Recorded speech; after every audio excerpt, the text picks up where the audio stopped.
Hi, welcome back to Me and Mon Ami, and today we've got something a bit different for you because today we have got Christian here, my friend Christian, who has, well, for many years been a self-confessed petrol head with motorbikes and sports cars and God knows what. And 8 months ago, for some reason best known to himself, he decided, along with his good wife, to purchase a Citroen electric Berlingo. He's had it 8 months, and today we're going to find out what he really thinks.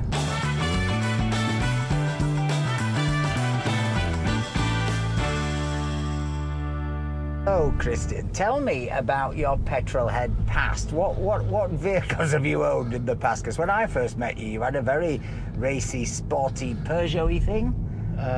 No, it was a Volkswagen. A Volkswagen? With a V6 3.2 litre. It was quite a rare car, which I believe I went so quickly once through Villefranche it made you cry almost. I think I couldn't decide whether to weep or be sick. Is the bottom line. Yeah, so I mean, I haven't had nearly as many fast cars as I would have wanted. Right. But that was probably the pinnacle. After we had kids and stuff like that, we settled into SUVs. We had a CRV, a family car for long trips with lots of kids and dogs and everything stuffed in the back and luggage and the whole deal. I had a diesel engine, but also, so once we moved to family vehicles, I started on the motorcycle. So I've had a couple of quite quick motorcycles over the years to kind of get my petrol head kicks. And what's that one you've got out there that you were just That one showing? is a Triumph Tiger 800. That's about 100 horsepower. Right. Very, very well. I mean, by motorcycle standards, not massively quick, but by car, it's Lamborghini quick if you're comparing it to cars. Right. And it's just a great all-rounder. Go anywhere, do anything. Goes off-road, on-road, carries luggage. So it's a good bike for trips. So what on earth possessed you to buy an electric Berlingo? Well, I mean, I guess we had to change because our Honda was just getting so long in the tooth. The kids had destroyed the inside; it was falling to bits. So we had to change. So the choice is: do you then go, with another diesel engine and continue to cause pollution, or do you start looking around for something that could work for you as an alternative? Right. And because of how we live here, we have dogs in and out, kids in and out, all the stuff is happening with this within 20 miles of where we live, including our business. Right. It's all running around locally. Yeah. We needed something with a lot of space and not necessarily a lot of range. Right. So what range has it got? This one has, I think theoretically, if you put it into eco mode, which means it takes away the acceleration. Right. And is that what it does? It actually. Yeah. Well, it gets rid of the performance of the car. I mean, if we put it into sport mode here, power mode, you can feel actually it's quite quick. Wow. Now watch this as I put it into eco mode. It'll suddenly just slow down and not be as responsive. And it's the surge that uses the power, isn't it? Yeah. It's the same with the petrol. Yeah, engine, exactly. Yeah. So what eco mode also does, which makes it not very practical, is it stops all of the climate control from working. So if you've got the kids in the back, within 15 minutes they're starting to freeze to death. Oh, the climate control. I thought you said climb. I thought we could go up any hills. Climate control. It's not. You can even feel it just there. The air conditioning just turned off, and the air started getting warm. And there's a surge. Air conditioning? What? You've never been in a Citroen to me. What's air conditioning? Yeah, well, not all. We of us open can the live windows. Not all of us can live like animals, Tim. So, anyway, in eco, I think the range is about 290 in eco, but you never drive in an eco. So 290. Yeah. Right. The range in normal mode, which is what you use it all the time, is 272. Right. Now tell me what you paid for it. So I think we paid just over 40,000, which is an excessive amount of money for what essentially is a van with windows punched through. Right. It's not flash, it's quite a basic car. And then the government gives you about 5,000 back, Right. and then the city of Nice gave us, I think, about £1.5 grand back. Yeah. So once you take that all into account, it was about 34,000 euros, Right. which is a lot for a car. But you know, if you do want to change to electric, there are some sacrifices. So one of the sacrifices is you're going to pay more. Yeah. You know, at the moment, but that is changing. But when we bought it, yes, it was considerably more expensive than the diesel or petrol models. Right. So, after 8 months, how many kilometers have you done? How many miles? We're roughly? up to 14,279 kilometers. 14,000. So you've done more than we've done in our and me in 2.5 years. Yeah, just almost more. as much as I've done on the motorcycle in 5 years. You know. Right. So right. it is actually getting a hammering. Right. As far Okay. as mileage is concerned. Let's begin with the good. What have you liked about this? So the good, I mean, there's the good that comes with owning an electric vehicle anyway. I mean, we're running it costs about, depending on how much petrol prices are and depending on how much motorway use you're doing, you know, you're spending about between a quarter and a fifth compared to diesel. Right. I mean, our diesel engine car, yeah, it's way cheaper. So, I mean, there was 1 month where it saved us about €300 in Wow. 1 month, you know. And you're charging it overnight? Yes, so we have a charger. We're blessed that we have a parking space that we can put a charger into. So we park it up at night, plug it in, and in the morning we come out, it's fully charged. Right, right. So these are the things that come with electric vehicle ownership. Surprising things specific to this vehicle that you wouldn't think looking at it is it handles really nicely because the weight is down low. There's no big lump of metal in the front, so it really handles great. It's quite quick, much quicker than the petrol or diesel models would be. Yeah. Off the mark, at least. The It is acceleration. quick. I mean, I just felt it. Yeah, I know, which you're not expecting to I feel was that pretty at scared. all. The space specific to this model, I mean, even, you know, yesterday I had 3-meter planks of wood running through. Right. The seats fold down flat. Even this front one here folds down flat. Massive room, which is important to us because we're constantly loading furniture, you name it, in and out, you know. Perfect for B&Q man. Yeah. It's perfect for being Q, man. It's the sliding doors. I cannot tell you how much I wish I had this car when the kids were smaller. Right. Because the sliding doors are so. I mean, even just today, I had an appliance that I had to put in, and I was in a tight parking spot underneath a shopping centre. Yeah. You slide the doors open. It doesn't matter if the next car is millimeters away. You can get in and out. You can get whatever you need in and out of the car. Right. That is brilliant. Have you found in using it locally, using it in the way that you intended to use it, that the charging has been an issue, that range anxiety has been an issue? Yeah. So I mean, well, if we're coming to well, no, to just locally have you found it? No, I mean, absolutely not. I mean, you Right. could locally. Bear in mind that a lot of the time, if we're using air conditioning in the house or other heavy electrical draw, because you know the electric company, to get them out to change your maximum amount that you're allowed to draw at any one time, we've actually most of the time been running the charger at 3.5 kilowatts instead of 7.5 kilowatts, right? And even then, it has not been a problem. I mean, you can go anywhere you want. It just isn't an issue. Yeah. So you seldom use public chargers in this area? I mean, in this area, the only reason we would use a public charger was to get, you know, cheap free parking that's available. Like us, like what we do every day. Exactly that.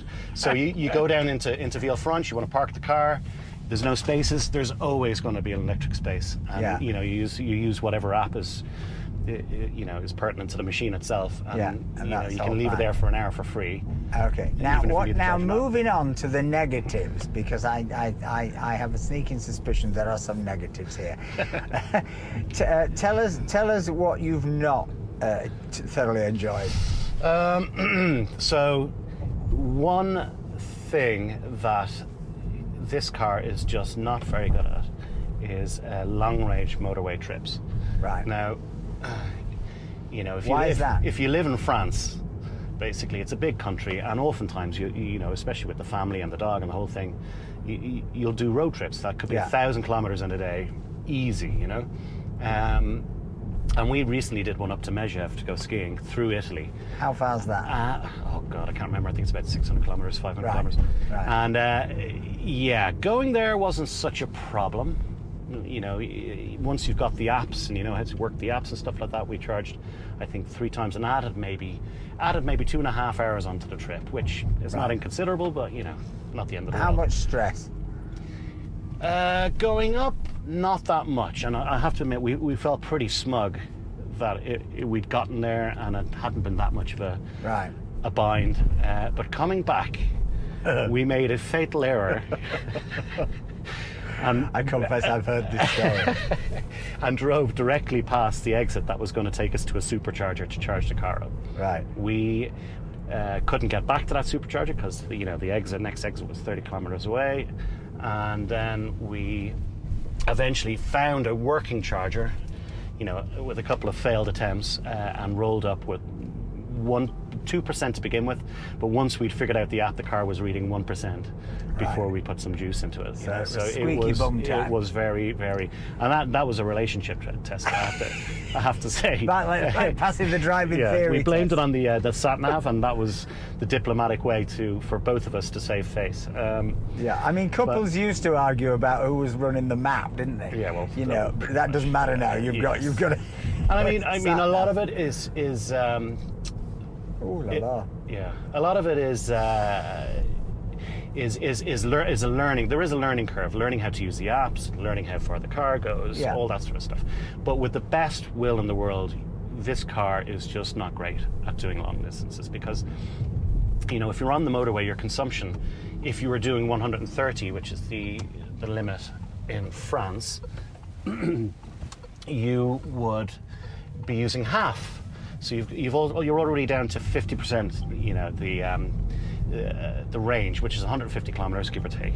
Yeah. Then you can't charge it beyond 80% because the superchargers stop and go to snail's pace after 80% charge. So that's another 20% gone.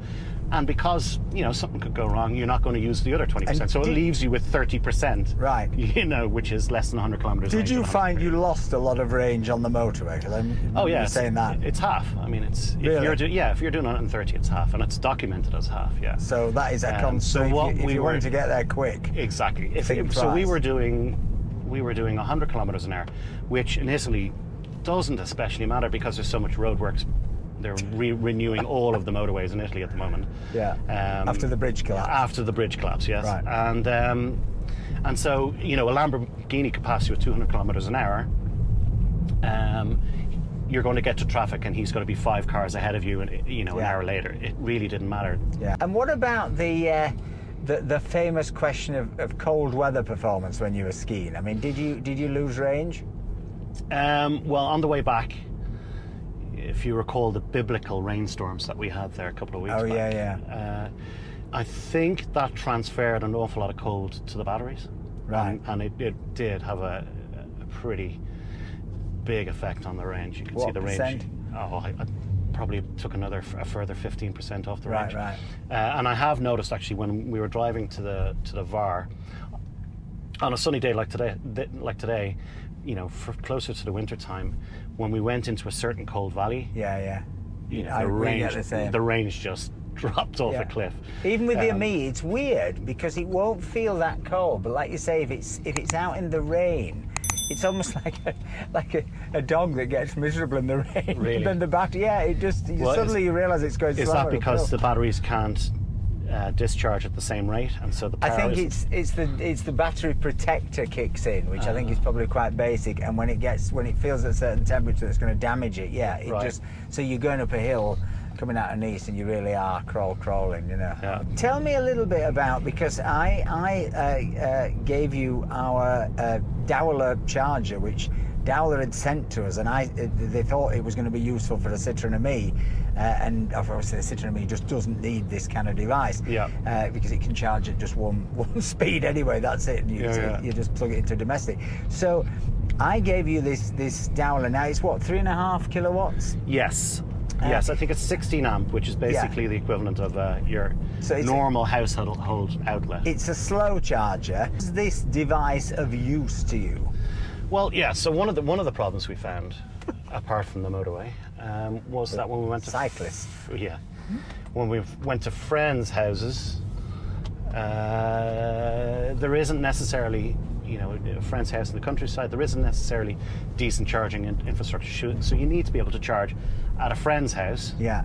They don't have a charger outside. Our charger is 7.5 kilowatt. They don't have that, so you need to be able to plug in and leave it on, overnight. They don't have that. So by the time you've gone to the local town, charged up, come back, it's a pain. So this was a gap we had in it. And the Dowler. Yeah. Was it Dowler? Dowler, I think. Daoler, I think. Yeah. 3.5 we'll kilowatt. Put a link in the description. 3.5 kilowatt overnight, absolutely fine. Okay. Really helpful, and I've used it as well in Italy, and it's great for that. It's reliable. It's worked well. And actually we found that it has 3 different wattage settings. The highest being ampage settings. Sorry, the highest being 16. Right. So I think it's 16, 7, and 3. Our house in Italy can handle the 16 amps, so we've had to use the middle. So again, that was very helpful. The big question is, so in I don't know, whenever, 5 years time, you decide to get rid of this. 10 years time, would you stay with electric, or would you go back to would you go to hybrid, or do you think electric's the future or not? Oh, absolutely. I mean, the energy and the technology is changing all the time. The Citroen Me and this car, I think it's safe to say we're early adapters. Yeah. With the way the power density of the batteries is quite low. There's new batteries coming out now, which solid state batteries coming. But also even before that, there's ones with double the power density. Right. So having a 700 kilometer car is within sight.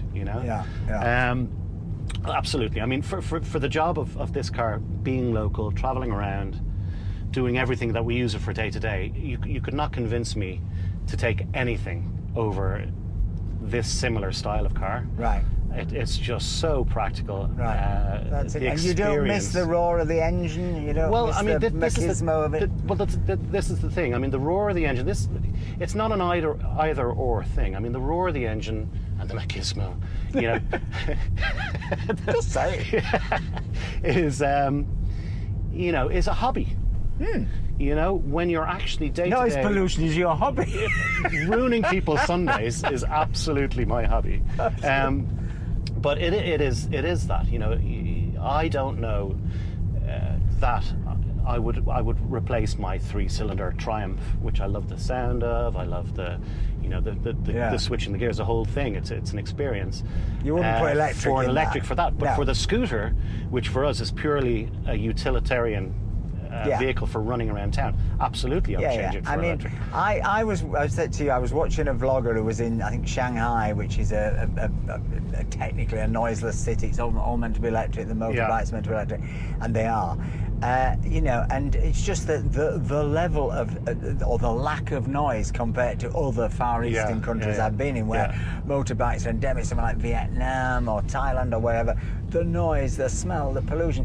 People always think, I think, that they think getting an electric car means you're some sort of green zealot and green evangelist. Well, you might be, but that's not my big thing. My big thing is I hate the damn noise. Yes, and I've always been a bit of an asthma sufferer. I hate the pollution. Exactly. It's just on a very simple level. On any given day out from the coast now, you can see there's a brown cloud from the rush hour traffic earlier. Yeah, it was yesterday was heavily polluted. Today actually is really clear, but it all depends on the atmosphere. Yeah, and I mean you can. A lot of people aren't prepared to make any sacrifice, but I mean it just depends on what level of sacrifice you're prepared to make.